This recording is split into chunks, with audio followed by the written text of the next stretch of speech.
This podcast is proud to be part of the TalkSport Fan Network. TalkSport. Powered by fans.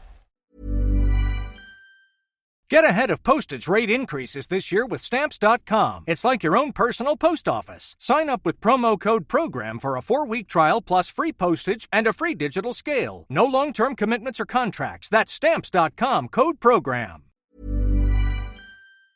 The TalkSport Fan Network is proudly supported by McDelivery, bringing you the food you love. McDelivery brings a top-tier lineup of food right to your door. No matter the result, you'll always be winning with McDelivery. Order now on the McDonald's app and you'll get rewards points delivered too. So that ordering today means some tasty rewards for tomorrow. Only via app at participating restaurants. 18 plus. Rewards registration required. Points only on menu items. Delivery fee and terms apply. See mcdonalds.com.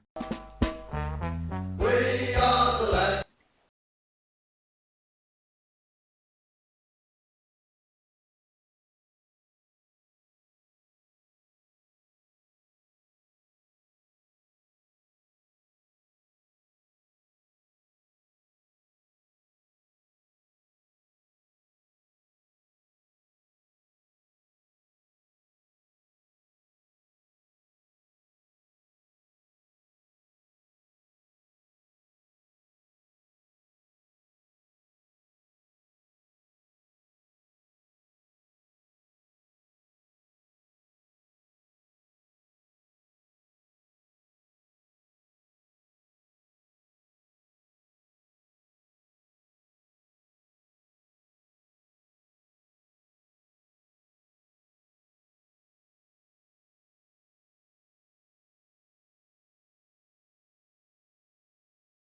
.30 usually till 9, but just 7:30 till 8:30 tonight. So we're just going to do the hour show as we normally do every Monday night.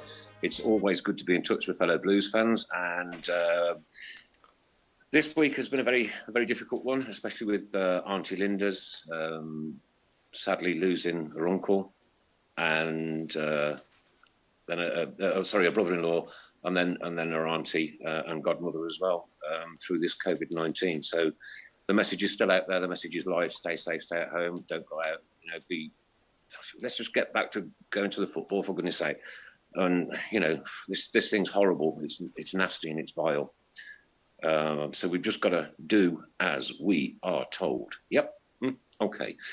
Well, as a big thank you to our sponsors, Ball Sports, of course, SAS Autos, and of course, Sporty Labour, love our friends down there who used to stream this live, I believe, Chris, did they not? In the days when the pubs were open. So, okay, we'll get back there at some point. Okay, so it's a big welcome then, Mrs. Brown. You forgot me. A bit late. Sorry. He's only got one job. And Paul Hipkiss. Good evening. And from myself, good evening. And of course, now new friend of the show, Lee Carsley, ladies and gentlemen. Welcome, Lee. Thanks for having me on, guys. And it's a pleasure, mate. No, thanks for coming, because what it does, it does help. Like we have a lot of vulnerable listeners as well. So it does help with people keeping in touch and just having a chat on a Monday night, and they all look forward to it. So yeah, no, we thank you for your time, my friend. Thank you for your time. I'm looking forward to it. So, 2 seasons at the Blues. Yeah. Yep. A promotion. Yeah, one promotion. Yeah. Promotion. Yeah, get in. Now, Paul's a statistician. Paul's the man that knows everything, because like if I don't read something like 10 minutes before I've got to say something, then it just goes out of my head. I don't care. It's just me. It's the way I am. That's it. Yeah. Right. Okay. So just before we really crack in and get some questions down for Lee, you're very welcome to write in. Chris Brown's going to monitor the screen and interject as and when he needs to. But I just want to pay tribute, because yesterday was the anniversary of Sharon's son's death out in Afghanistan, and that was his 10th anniversary yesterday. And we were supposed to have been doing the PTSD charity, which we've raised over £2,200 for already. And we were supposed to have so many projects on the go, but unfortunately that's all had to be curtailed. But, thoughts and prayers are obviously with everybody, the family, all his friends, and the Jimmy out in Spain who FaceTimed Sharon last night and had about a 15-hour conversation with her, to be perfectly honest with you. Jimmy was the lad that should have gone on the vehicle that Barry went out on, and Barry outranked him and said, no, I'm going instead of you. And obviously 10 years ago, yesterday was the day of that awful news. However, what we're going to do, we're going to be positive and we look forward to the future. And he's got his memorial wall there, all nicely lit up. Fantastic. So, yep. So there we are. Right, okay, so down to business then, because we've only got an hour. We haven't been doing the last 15 minutes lately, Paul, have we? We've not had time. No. I'll leave it up to you if you want to do it this week. Obviously, well, we'll see how things progress. What the last 15 minutes is, Lee, is that we come up with a crazy subject once a week, like something that's in your garden shed, and everybody's going to then put like something to do with football, like you find in your garden shed, like the Alan Shearer's. So, You're gonna hate it, Lee. You're gonna hate it. No, they're a bit out there, aren't they? My connection might go for that bit then, so. Okay, Lee, so thanks for the 2 seasons you had with us and for the promotion, certainly. We all enjoyed that one. Working with the England setup now, and what was your time like at Blues? It was excellent, to be fair. I think coming to the end of my Everton career in, I think it was 2009 I signed for Blues. I always used to let my contract run down at Everton and sign 1 year at a time. So when I decided that I was going to leave around Christmas, I started getting quite a few offers on what I was going to do in the summer. And then at the end of the season, I said to the agent that was looking after me at the time that I'm going to leave Everton. I said there's 2 or 3 clubs that I would go to. Birmingham had just been relegated. I was weary of the fact that all of my family are Blues fans, bar one. I'd never had a chance to play in the Midlands. Obviously, the East Midlands with Derby, but never close to home. So my family had always had to travel everywhere. And I thought it'd almost be like, I suppose, a fairy tale in many ways. That could I be part of a team that wins promotion and gets Blues back into the Premier League, and all my family be there and watch. Oh, amazing! And be part of it. I was actually on. My wife actually volunteered me on a school trip to go and be a helper in Wales with the kids, with one of my kids. So the place where we were in Wales, you couldn't get a signal on your phone apart from if you stood on top of this massive hill. So for 1 hour every day for 3 or 4 days, I used to have a 4 o'clock phone call with my agent, and he'd say, "This club are interested, this club are interested, this club are interested. What are your thoughts?" And once he told me that he'd been in touch with Karen Brady, David Golan, and Mr. Sullivan, that was it. The deal was done. I went and met Alex McLeish, and the rest is history. Can I just add as well, Lee? It wasn't only a promotion, but you was also as well with us the season with our highest ever Premier League finish. Yeah, that's right. Yeah, the second season. I think yeah. Of the promotion season, I started every single game bar one. I got a 3-match ban, and I was sub against Reading for the game at home when I think we drew 1-1 or 2-2. Yeah. No, not Reading. Who was it? I can't remember. Wigan, was it? Won it. Who was it? Preston. Yeah. The free kick went down last minute. So I weren't best pleased being dropped for that game, but obviously coming back in against Reading then, and then getting that promotion, and then being a little bit part in the Premier League. Obviously, the recruitment in the summer was some good players, so it meant that I wasn't needed as much, and it was probably just as well, really, because I'd probably gave my all that season, and my legs weren't ready for at that pace of the Premier League at that point. But the fact that I was able to come in and play 3 or 4 games on the trot, then come out and then go back in, meant that it stabilised the squad. Because I was still capable at that point of playing in the Premier League, but maybe not just as important part as I played in the Championship week in, week out. Sure, yeah. And I want to ask you as well, Lee, that season as well, you was involved with probably the worst dive I've ever seen in football. What are your thoughts on VAR? I quite like it. It. I like the fact that you get a chance to rewind a decision, so to speak, and get it right. I think it was a bit weird at first. the delay that you have before the decision's made, and sometimes bringing play back.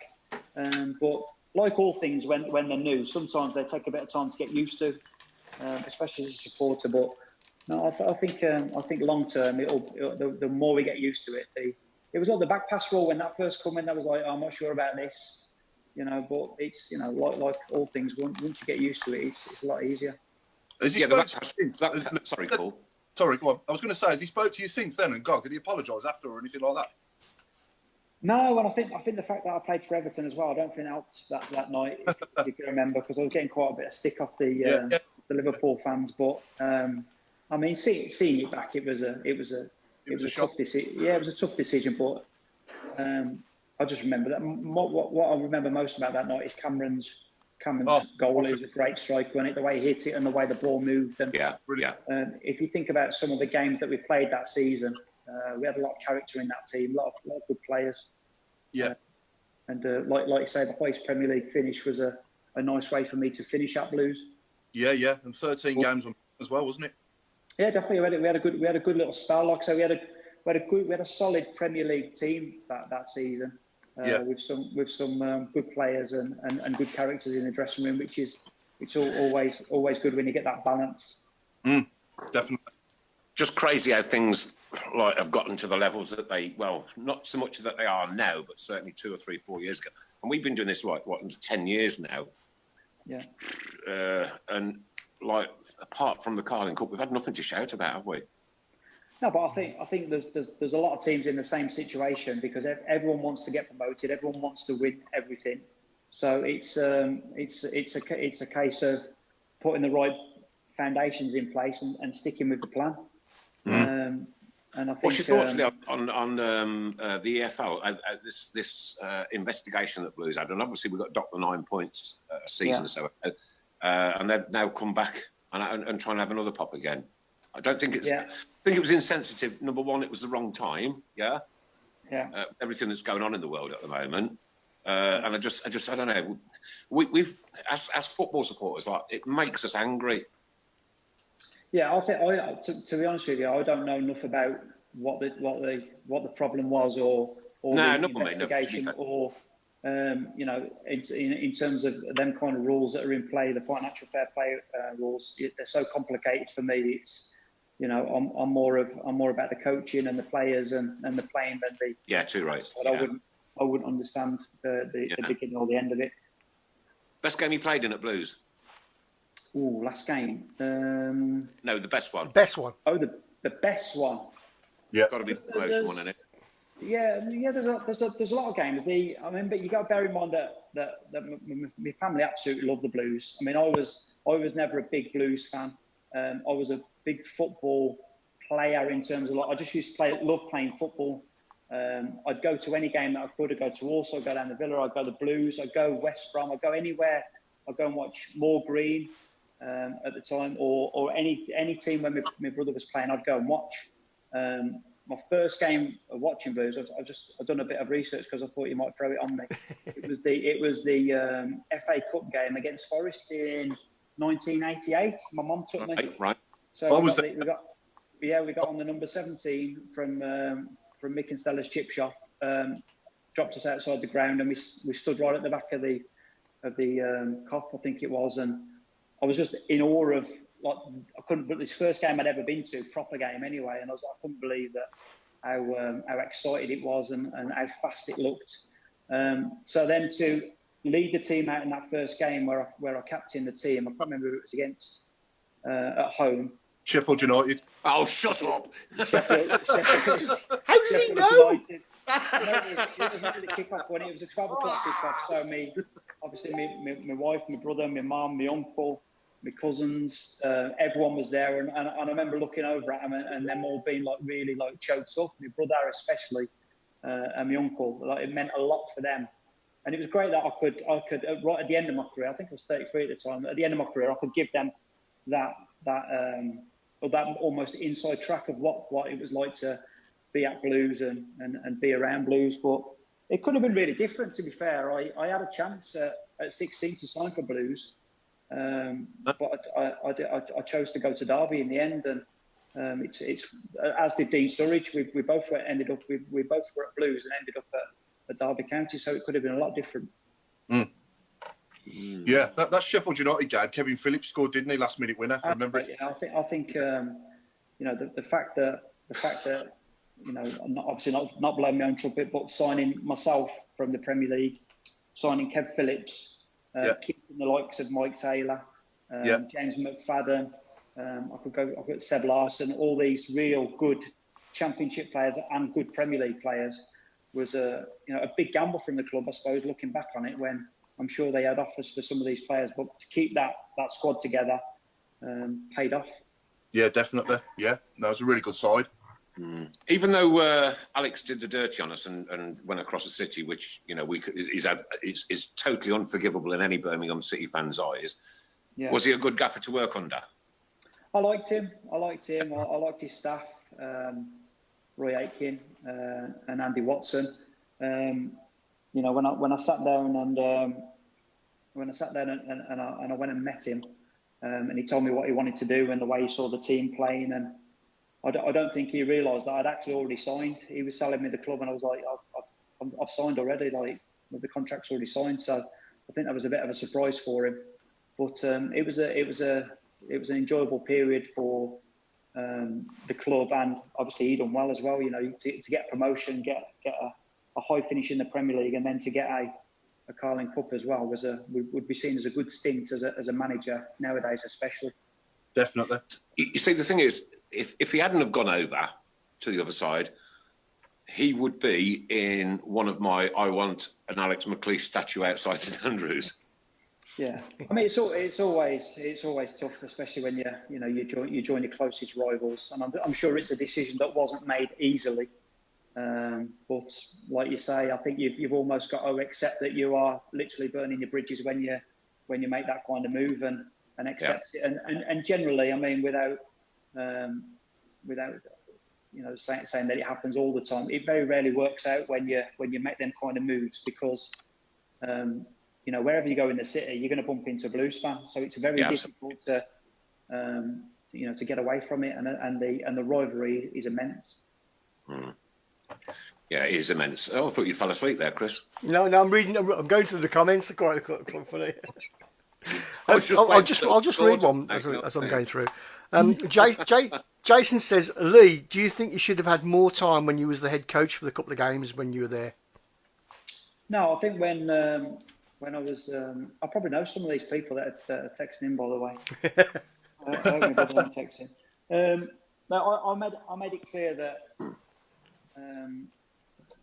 I wasn't right for that job at that time, in terms of it was a tough job. You think about the amount of signings that were made in terms of 3 different managers and 4 different managers, and what the club needed at that time was almost like a safe pair of hands, And for me, even though I'd done the job at Brentford and I'd done it at Coventry, I was really focused on the under-23s and the academy and looking at it long term. Whereas maybe I think it's on a 2-year contract or a 3-year contract, I can't remember.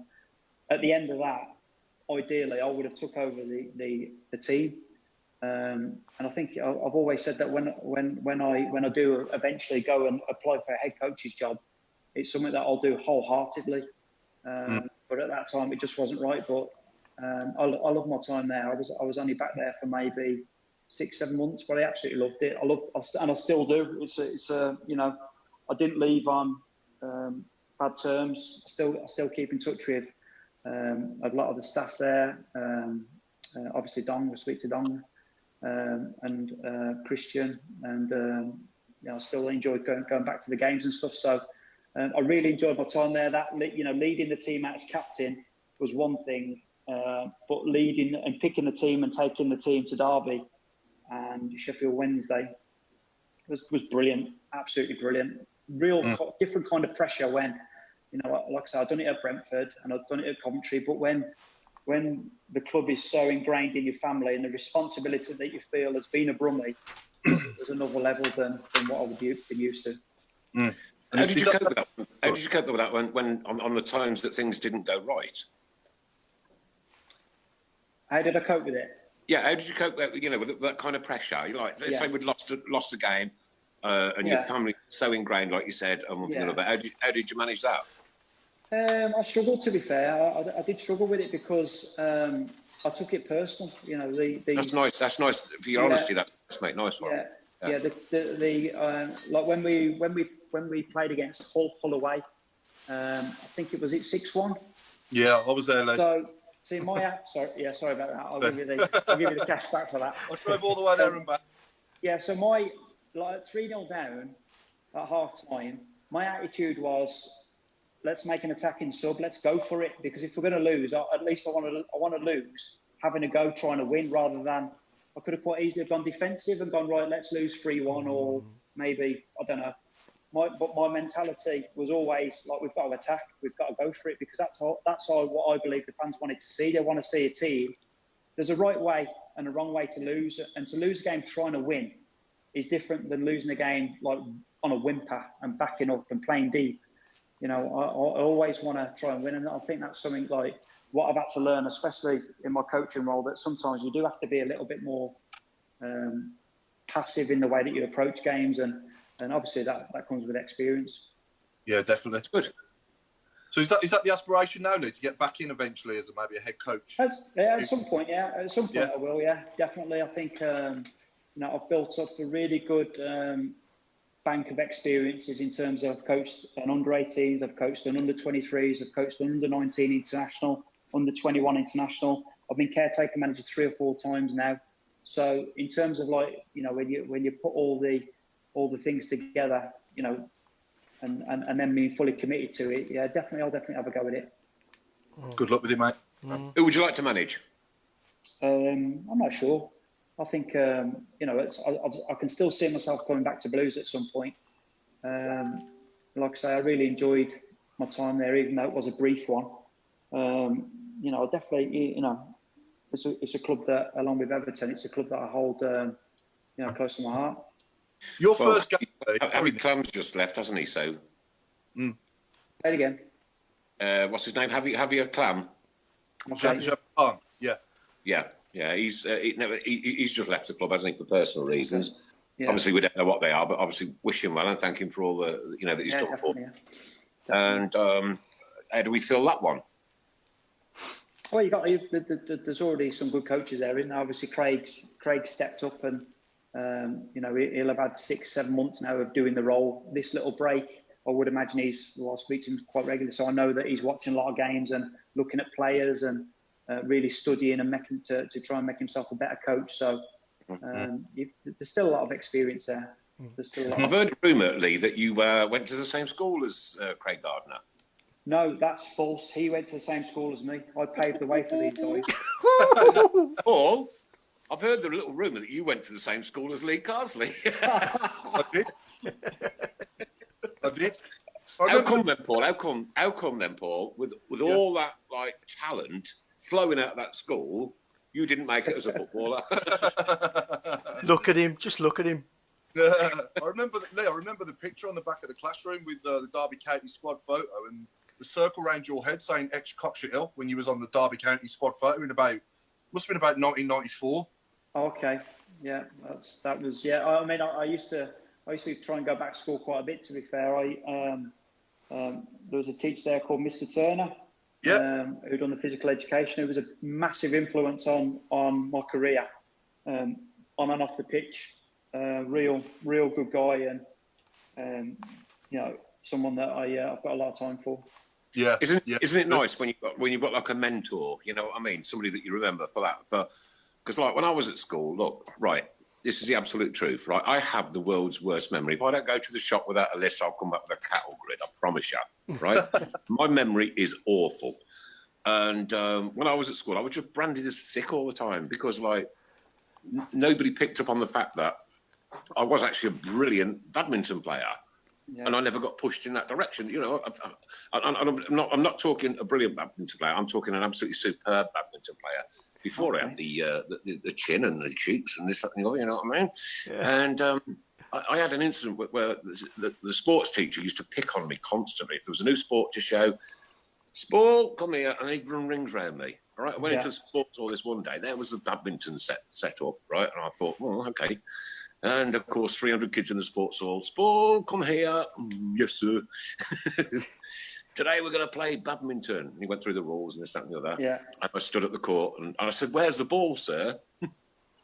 There's not a ball, you imbecile. He actually called me an imbecile. You couldn't get away with that. No. You'll get no arguments from me. I'll yeah.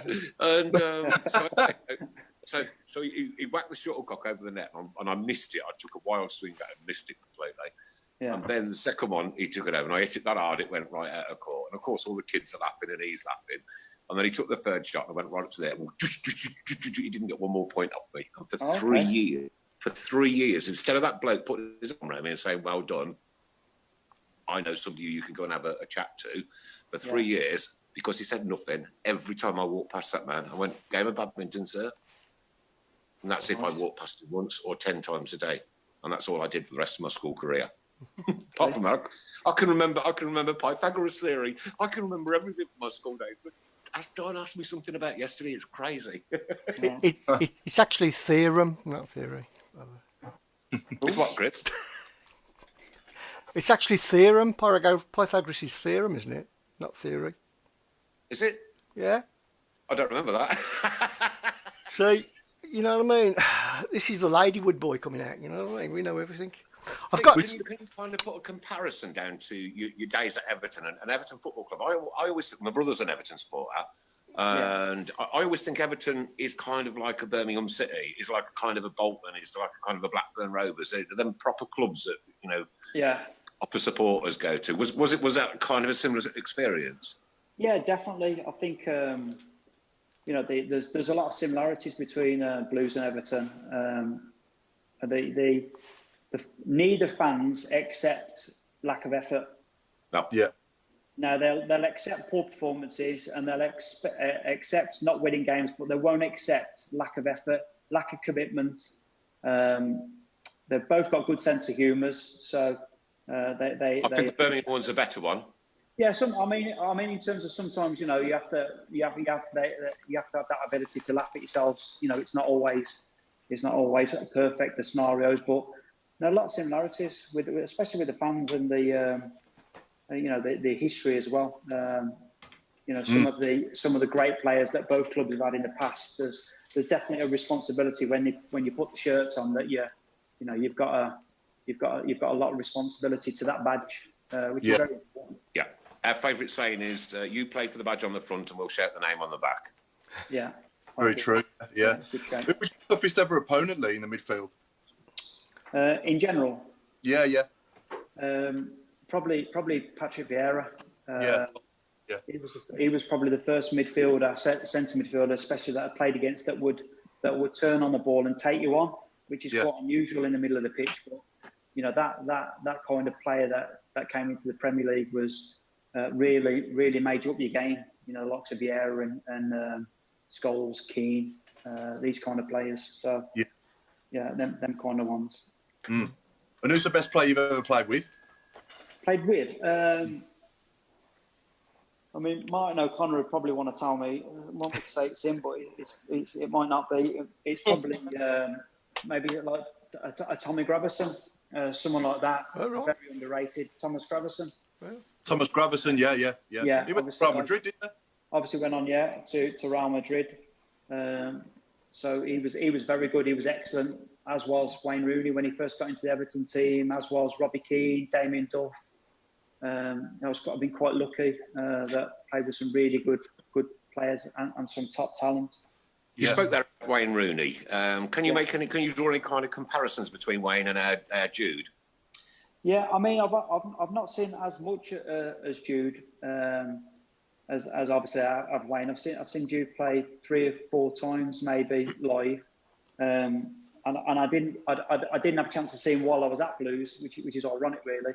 But I didn't get a chance just because of the fixture schedules. But what I like most about the pair of them is their attitudes.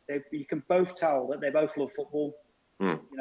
Take away the skill and the ability, the enthusiasm to play football is there and he's playing to see it. And they're obviously, Jude's an outstanding talent. At this point, Lee, could you actually take him into the under-23 England set at 16? Well, he'll be 17 in June, so he's only got a month to wait, hasn't he? Yeah, I mean, obviously, yeah, it'd be on the radar as anyone that shows that kind of promise at that age would be on all of the not only I know Jude's in the system as it is, so yeah, I'm sure, yeah. The greatest thing what I love about Blues, not the most, but right up there, is that we do bring some youth talent through the system. Yeah, definitely. Barricade Dickinson on, isn't it? Last 15. 20 years. Yeah, they do an excellent job there, as do a lot of clubs. But the difference with Blues is the opportunity that these if you're good enough, you get a chance. And if you look at likes of Jack Butland when I was there, and Nathan Redmond, and Damari, I think, was a bit younger. Mm-hmm. And obviously now Jude, and I'm sure there's others there. But there's his younger brother as well. Yeah, definitely, yeah. And I've actually played with his dad on a Sunday as well. His dad's a very good player, and he's a good guy as well. So he's obviously from a. I think his dad played non-league, didn't he? Yeah, he plays up front. He's a good forward. Scores a lot of goals. Nice guy as well. Nice guy. And who was your football idol there as a kid growing up? Brian Robson. Yeah. Always like that all-round midfielder. Scores goals, box to box. I used to love his New Balance boots. Who always used to, want to aspire to be, a player like that didn't have one strength. He had, scored goals, could run, could shoot, could pass. That kind of player was always someone that I looked up to. Yeah, I know who mine was, but I can't remember his name. Lee, he played for England, and he always sang "God Save the Queen" as loud as he possibly could. Blonde hair. So again, blonde hair. He played for England. Always sang "God Save the Queen" as loud as he possibly could. Stuart Pearce. Oh, sorry. Pierce. Yeah, Pearce. Stuart Pearce. Yeah, Pearce. Yeah, Psycho. Yeah, Psycho. Yeah. Yeah. Psycho. Gascoigne was least favourite player of all time. My least favourite player of all time is without a doubt Razor Ruddock. Okay. We know why. I'll tell you a fair why. Okay. Somebody called Jerry Gill. He says, "Evening, lads." Jerry. He says, "Ask ours, who is the best midfielder he has played with for Blues All Stars?" Quality, Jerry. That's brilliant. Jerry, I feel like I want to say Jerry because he's got in touch with the show, but no, be honest. I'm going to say he's not made. Here endeth the friendship. He's not made my strongest 11 at the minute, but he's definitely up there. Jerry, he's a good player. He's a good guy as well. Third sub probably. Yeah, I like Jerry, and he's doing well as well now in the coaching, isn't he? So he's doing fantastic at Bath. Yeah, really good. Yeah. So he deserves it. He was on last week, and when the season gets up and running again, as Birmingham City fans, we're going to take a whole coach full down to a Bath game. Yeah, it's good. Get me involved. I'll come with you. Oh, it'll be a great night. Yeah. Auntie Linda, get him on the coach, get him a ticket. We've got the coach sorted, apparently, so there we go. Yeah, it's already sorted, and we're not even out of lockdown yet. It's mad. A question from one of our fans, Stephen Gill was. How was the late Chucho in the dressing room, and do you think we should have kept him? I really liked him. Sorry, Paul, I missed the name. Stephen Gill. Stephen was asking about. No, I missed the name of the. Chucho. You're on about. Sorry. Christian Benitez. Yeah. Okay. Yeah. Chucho. Yeah. I liked him a lot. Very quiet fella. Very unassuming. Came with a big reputation, and he signed with a centre back as well. I forget what the centre back was called. Got done. No, I think got it wrong. Espinosa. That's him. Yeah. So they were. And what was his first name? What was his name? Giovanni Espinosa. Okay, his English was a lot better than Chucho's, and so we communicated a lot with him if we needed to get a message across. But I mean, he was really fast when he was. If you remember, he come on against Manchester United, did he? Was that his debut? Yeah. And he made an immediate impact, with that pace and that ability to score goals. And I think at that point, it was a bit of an unknown, but yeah, he was a good guy. He was good to have in the dressing room as well. Obviously, I was only with him one season, so Yeah. But it was very sad to hear that he'd passed away. Yeah. He had a young family, and it was on a Monday as well, wasn't it? Because I remember coming into the studio and instead of our theme tune, "We Are the Lads from the Tilton," we played "Say Goodbye." Do you remember that, Chris? Yeah, it was very tough. Yeah. Like you say, you've got a young family, but really nice guy, and taken too soon.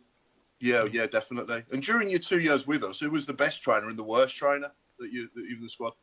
Best trainer, Stephen Carr was a good trainer. Obviously, I played with him with Ireland, so I knew that he was a good player. And I knew that he was, once he got fit, he was a good player. Really liked playing with him. I mean, hang on, he's not made my team, like. Good, not that good. Worst trainer would probably be Gary O'Connor. Gary O'Connor. Yeah, Gary O'Connor. Yeah, and that was a lot due to the fact that he was injured a lot. He was always seemed to be coming back from an injury, which made it a good ability, good player, but he was always trying to get fit. And I was there 2 years, and it seemed like for 2 years he was trying to get fit. And then when he got a chance, he'd always score goals. But I've played with plenty of players like that aren't very good in training, but are very effective in games, and I definitely put him in that category. Yeah. And who was the best and worst dresser? Best and worst dresser? Oh, God. Best dressed? Best dressed? I don't know. Faddy always looks smart. James McFadden, he's a smart guy. He's a smart guy. Worst dressed? I'd probably say myself worst dressed. I'd have my free Nike stuff on, or whatever they'd sent me, I'd stick on. So it could be anything. I could be walking around in an aluminum shell suit. And just get on with it. Yeah. Lee, one of our younger fans, Lee, he's only 8. He wants to know what position did you play when you were at the Blues? I played centre midfield. So I was lucky that I was in the midfield with the likes of Damien Johnson and Keith Fahey and Lee Bowyer. So I had a similar role to the one that I had at Everton, where it just literally screened the back four. So not a very glamorous role, but quite effective and quite important for the team. Listen, I'll tell you what, when you pull a Birmingham City shirt on with that badge on it, it's a glamorous role, mate, without a doubt. Because I'll tell you what, Lee, and I mean this with all my heart, when I go to the Blues and I pull a Birmingham City shirt on with a badge, I'm equally as proud as any player that's ever stepped on that pitch. I promise you. That's how it is. And how much more is it going to mean, Nick? How much more is it going to mean when this is all over and we go back down there? Mate, you know what? Like, what would I give to be able to go and stand in Bar 8 and walk around the corner and see all my lovely disabled friends and Linda and Sally and little Jack and, meet Tom Ross outside and Tom come up and speak to me. I mean, that was unheard of 10 years ago. Unheard of. But you know what he is? He's a blue nose. And that's what matters. And that's all that matters. Yeah. And it's like, it is literally like my right arm has been cut off. This. Yeah. And I can't explain just how kind of... I don't want this to sound shallow, right? But I can't explain how empty I feel without football. Yeah, without football. There's no way. My body isn't exactly tuned, should we say? Tuned. I'll use the correct word. And there's no way that I'd have ever made it as a footballer, because if I went to kick it right, it would go left, right? Yeah. Badminton was the only thing I was any good at, ever. Yeah. And, when my dad first took me back in 1973 against Newcastle, and to see the throng of people, with the bodies, there was thousands and thousands there. And then if you stood in the cop back in you said the 80s, wasn't it? Yeah, 88, yeah. Yeah, if you stood in the cop back in the 80s and you heard that air on, it was mine with my 3-year-old son on my shoulders, right? And he never got injured once, and everybody looked out for us, and we looked out for everybody else. And it was it was a proper family, and it still is. But it's a very different family now to how it used to be, right? Yeah. Because we can all interact with each other through Zoom, through Skype, through whatever, Facebook, and this, that, and the other. And you know what? Like, wow. I just miss it that much, and it hurts me inside. Yeah, definitely. Yeah. There's so much more to it, isn't there, than 22 players on a pitch? You just don't realise how much goes. it's getting up on a Saturday morning, right? Making sure you've not had too much to drink on a Friday night. Yeah. Get up. It is. It's getting in your car, that buzz of like picking your son up who's always late. Yeah. Going around the corner, picking the next one up and then making a drive in and, you know, sometimes videoing my other son down in Poole saying, oh, look, we're at the Blues, you know what I mean? And he can't be there because he's so far away. And then it's the meeting of people, the greeting of people, the loveliness that, you know, and Ray and his wife will be in Bar 8 and Linda and all the disabled people. It's just a massive part of my life, and it's just been hacked away with an axe. Yeah. And the click of the turnstiles, the smell of the burgers, everything about it. Yeah. I miss the banter as well. I do the banter, like, you know, with.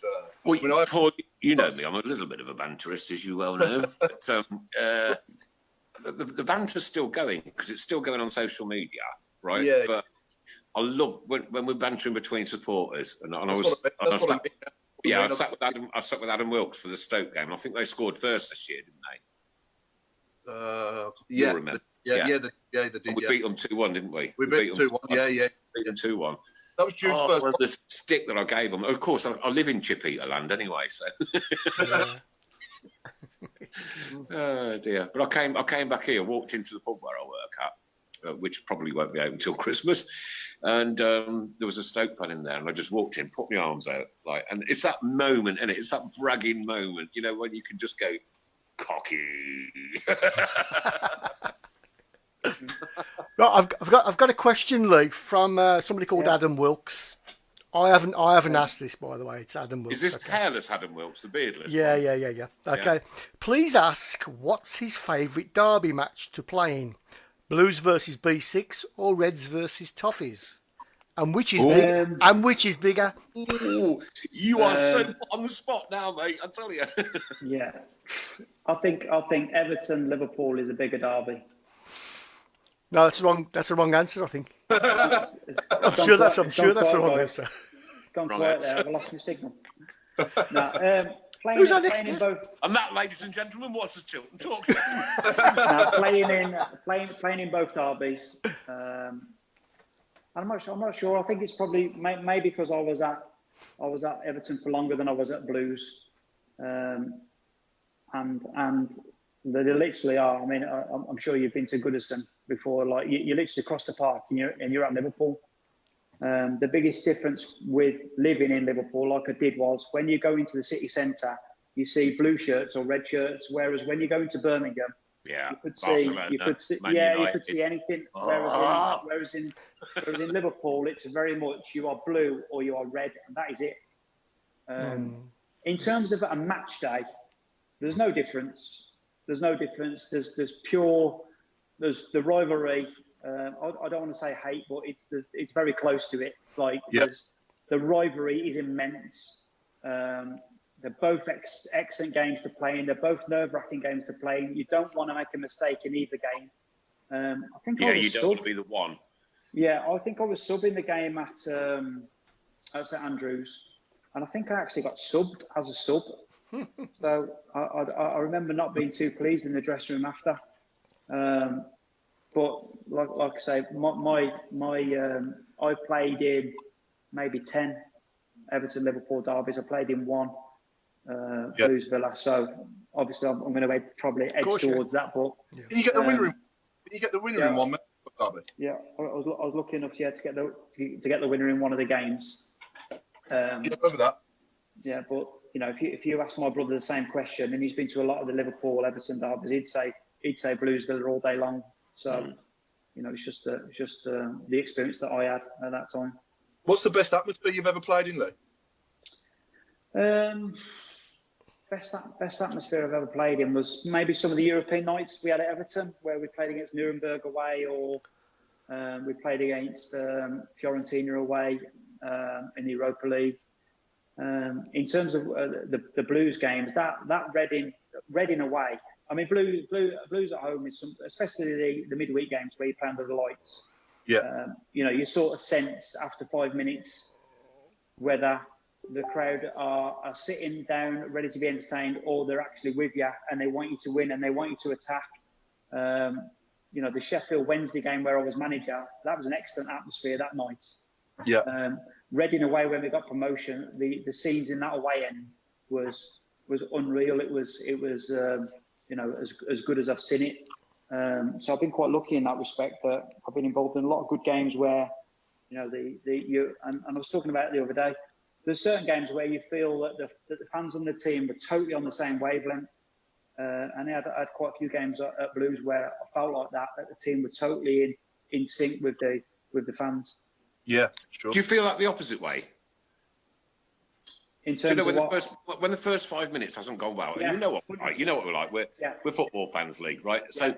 we'll let you know that this ain't quite right today, boys. Yeah. Do you feel it? Do you actually get it? Yeah, 100%. You sense it, and that's what I'd say. Going back to one of the first questions, were the similarity between the Evertonians and Blues fans that they let you know. Yeah. You don't wait till half time and maybe let the players know as they're walking off the pitch. If the ball's not getting played forward quickly with good quality after 2 minutes, So in that respect, I never finished a game at either Blues or Everton where I was unsure on how the fans felt. You feel it straight away. And do you feel that from all four quarters of the ground? Yeah, definitely. Yeah. Definitely. I always enjoyed, especially the midweek games at Blues when the lights are on and like you say you get there and you can sense it. I remember the Wolves game, especially. I know I was sent off in that game, but it was a great atmosphere. I think they were first, we were second. We were looking to catch them, and you could tell that night that both sets of fans were up for that. Lee, Mick Greaves, one of our viewers, is asking, who's the best manager you've ever played for? That'd be David Moyes. Yeah, that'd be David Moyes. In terms of of all time, that'd be one of my managers that I was at the Three Seas with. Oh, okay, yeah. Yeah, I love playing for the Three Seas in Chelmsford Wood. We had a really good team. We had some really good players, and the atmosphere that the coaches and the owners of the club used to create was a great environment for players to grow. Talking about David Moyes, then, do you think Sir Alex's boots were just too big to fill for him? No, definitely not. I think he could have done a job there, proper, long term. He wasn't given enough time. They didn't give him long enough. You've only got to see at the managers that have failed there since. Yeah.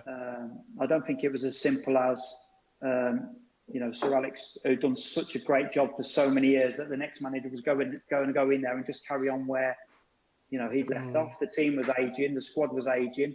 It needed a totally revamp of the squad, and sometimes they say in football, timing is everything. Not just the manager, though, is it? It's the coaching staff as well. Definitely, yeah. Definitely, yeah. It's you've all got to be on the same wavelength. The trouble with United supporters is they want instant success all the time, don't they? Well, they're used to it. So. Whereas us as Blues fans, we're glad when anything comes along. Yeah. There's still an expectancy, though. I think that a club that with the stature of Blues deserves to play in the Premier League. The fans deserve to see Premier League football. Yeah, there isn't a club called London anywhere, is there? Say it again. There isn't a club called London anywhere, right? No, true. I don't think so. Birmingham is the second biggest city in the country, right? And we bear the name. Yeah. And I'm surprised that some multi-billionaire sheikh hasn't, picked us up and gone with it because of the brand. Yeah. Yeah, true. Yeah. True. Anyway, Lee, we better get on to your 1 to 11, mate. We're Looking forward to this. I'm looking forward to this. 10 minutes left. Where's time gone? I know. We did go quickly, didn't we? I know, yeah. You ready for this? Let's see who's going to be disappointed. I've had to leave a few out. So I'm going for players that I've played with for Blues, or I've just played with that I've got a Blues connection. So Okay. I've had to bend the rules a little bit, but I think you'll appreciate it. That's fine. So I'm going to go in goal. In goal, Mike Taylor. Yep. Yeah, great goalkeeper. I'm going 4-4-2, so I'm going right back, Steve Finnan. Okay. Yeah. Left back, I'm going Mickey Clark. Right. Yeah, that played with the old boys. He's He's another Three Seas lad, so I've had to get him in there as well. I'm going centre half. I'm going Gary Breen and Kenny Cunningham. Kenny Cunningham, yeah. Yeah. I'm going centre midfield, and this was a tough one. I've had to leave out Jerry Gill. But I'm going. I've had to leave out Jerry. I'm going Jeff Kenner, centre mid. Jerry's just switched off, by the way. Yeah. Sorry, Jerry. And he's Is that where he's playing now, though, Jeff Kenner? Is he playing centre mid now? Is he for the All Stars? He's playing centre mid. Yeah, he's outstanding. He's currently keeping Martin O'Connor out of the team at the minute, so which is a big scalp. I'm going Martin O'Connor. He's captain as well, so him and Jeffrey in the middle. He's been in most teams, hasn't he, Paul? Yeah, pretty much every. I think he's been in every team. And the getting back to the team and the old boys, you know, I would love to have played for Blues in that generation with them lads, with the likes of Martin O'Connor and Jerry and Jeff. Obviously, I played with Jeff at Blackburn and Ireland, but the camaraderie, the team spirit, the likes of Jeff Horsfield and Paul Devlin and that era. Yeah, they're great. They're really good lads, and you can see that they cared and they love playing for Blues, and I would like to have been part of that with them. Right wing, I'm going Seb Larson. Oh yeah. Left wing, I'm going James McFadden. I'm going centre forward, just off the front man. I'm going Keith Fahey. He was good, wasn't he? He was very good, wasn't he, for the price we paid for him. Very good, yeah, very good. Yeah. And his strike partner is Super Kev Phillips. And of course, he was an excellent signing for Blues, and like myself at the wrong end of his football age, but great goal scorer and good guy in the dressing room, very calm, especially when you think about how tense that Reading game was. You know, I watched. To be fair, I watched it on YouTube. Was it one? I watched it the other day as well. And he's finished when he gets put through. He takes that touch and he just side foots it straight into the corner. But it's so smooth with his finish. Again, at Carsley, if we were like drawing 1-1 with 8 minutes to go, and Kevin Phillips came on, we knew we were going to win the game. We knew we were going to win the game. What would he be worth today, Lee? Oh, he'd be worth a right few quid, wouldn't he? Because of the way that he finished. For the amount of chances he had to his conversion, he didn't need a lot, did he? No, that Premier League season, like you say, last 10, 15 minutes, you'd put Kev on, he'd have one chance and he'd score. Target and set someone else up. So, and he's only 3'6". Yeah, I don't think that team would get promoted, but I think we'd be a good mid-table team. That one. No, that's good. It's a good team. I think it's a very good team, and But yeah, no. Going back to Kevin Phillips, obviously the Wolves one sticks in my mind when he came off the bench and scored the brace, and they were all singing, their fans thinking they'd won it, and then he comes off the bench and bang gets 2 in 10 minutes. That one, Paul, believe it or not.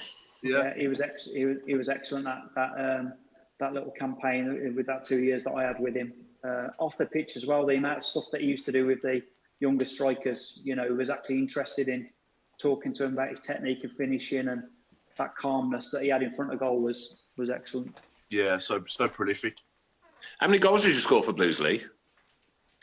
I think I scored 2. Yeah. I think Faddy took one off me. I think he said that he touched it before it went in. So. Were they both at home or away? One was at Plymouth away, and one was at home against Derby. And I think Tilton or the GM. I think it was at the Tilton end. That must have been an experience. Yeah, but it made it a bit sour when Faddy ran off with his arm in the air. I was celebrating on my own. I've actually scored a goal at the Tilton myself. Personally. Okay. I have, yeah. There wasn't a goalie in the goal, but I did score. Okay. I think there was definitely a goalie in that night when I had the shot. So. And have you got any good pranks you can tell us about, Lee, from that squad of players that you was with us for a couple of years?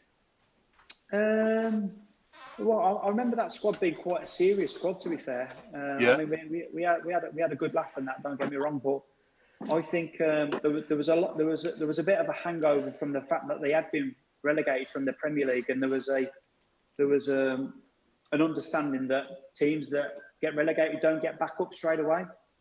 So I remember the pre-season we went on tour. Can't remember where, Germany or Switzerland or something. And Alex McLeish says, you know, you're allowed a night out, but I remember no one going because it was almost like, no, we're here to work and we want to make sure we do it right. So there was there was definitely a determination within that squad to get back up. So I think, and plus I was like, I was the old man of the group at that time. So if there was any pranks going on, I was trying to keep out of the way of it.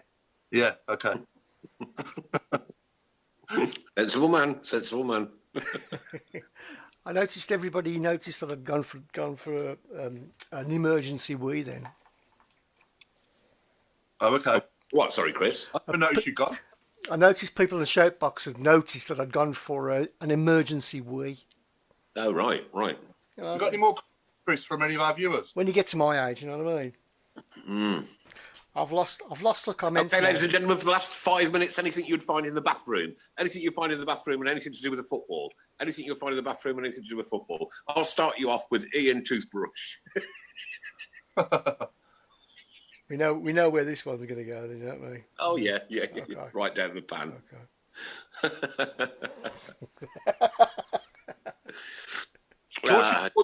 Lee, what's your thoughts at the moment then on football coming back, potentially being behind closed doors? What's your thoughts on that? Yeah. Well, hopefully, I mean, it's really difficult to put any serious thought into it when you're still watching the news and seeing that. Yeah.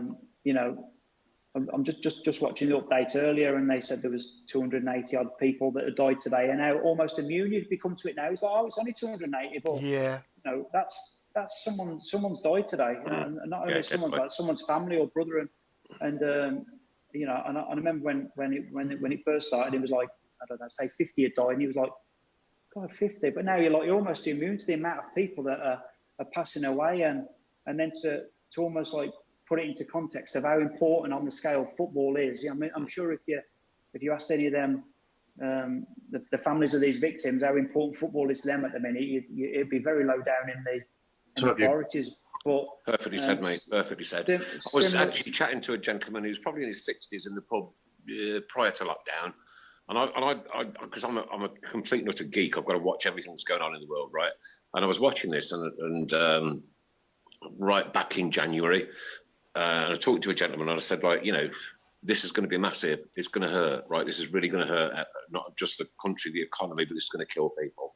And I said, and you're in your 60s. I said, how do you feel about it? He says, oh, come back and talk to me when there's 500,000 people infected. Yeah. Well, I think getting back to the original question, I think it's definitely shown us how important not only the game on the pitches in terms of football, but like socially, like you spoke about there, the amount of people it brings, contact that maybe don't get out of the house all week, or obviously having a son myself with a disability, how important them Saturdays are for that family to go as a family and enjoy being together, watching a game, silly things like having a burger, having a few drinks, and then going home, meeting your friends, talking about it then on the way home, and all these kind of things socially, how important it is. And myself, I'm sure you all are, cannot wait for it to get back started. But the most important thing is that it's done in the right way, because we've come this far now. It's just finishing it off properly now. Yeah, absolutely right. Okay, so I've got a few goes here. Otter water. Otter up every week. Bobby soap. Drain Clark. Oh. Bill Armitage Shankly. Wee Carsley. Hang on, I can compose myself. Who did that one? That was Jason Hughes. That was a good one, man. Brilliant. That's got it so far. Juan Pablo Hangel. Very good. Lee Carsey. I'm sorry, Lee. Lee Carsey. I can't do this anymore. Danny Bathwater. Who did that? Please, who did that one? Carl Sparrow, that was. Dear Carl, you could be in so much trouble, mate. We've got Danny Bathwater. Bido Nouveau. Bido and Love. We've got another Lee Carsley, sorry. Addy Sink Bowler. Oh yeah.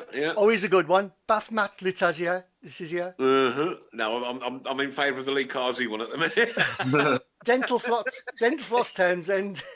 Danny Shitu. Trevor Sinclair. Oh yeah, that's a good one. That's a good one. But I'm afraid the Lee Carsley one has won it without a doubt. Yeah, gotta be. Trevor Francis. Lee. Oh, he's a good one. He's a good one. Trevor Francis Stern. Oh, very good. Yeah. Before we started the show, Lee, we said how quick this hour would go. Right. Yeah, it has. Yeah. Now it's gone. That's unbelievable. Crazy. Crazy. Mad. What a lovely insight into your 2 years at Blues and to your background and one thing and another. And you know what? Thanks for turning up and thanks for giving your time tonight. It really is appreciated. Not just by me, not just by Paul, and not just by Chris, but thousands of people out there, right? Yeah. That we're keeping in touch with every single week. And we promise that we will continue to do this as long as we've got guests and that coming in, right? And we've got quite a decent lineup again over the next 3 or 4 weeks. We normally would have done tonight. Tonight would have been the last show for the summer sabbatical. That would have been it, right? And then we usually kick in a week before the football season starts. But because of what's going on in the world out there, we've decided that we're going to continue to do this throughout this horrible virus that we're not all physically suffering from, but we're all suffering from it in one way or another. Yeah, whether you're out of work, whether you've been poorly, one thing or another. So I think it's just dead important that we just constantly keep in touch on a Monday with all our lovely people out there, and you know what, have a little bit of humour at the end of it. Yeah. Because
Away days are great, but there's nothing quite like playing at home. The same goes for McDonald's. Maximise your home ground advantage with McDelivery. Order now on the McDonald's app. At participating restaurants, 18 plus serving times, delivery fee and terms apply. See mcdonalds.com.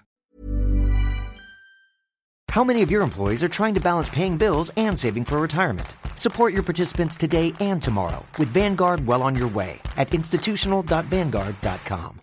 All investing is subject to risk. Advice provided by Vanguard Advisors, Inc., a registered investment advisor.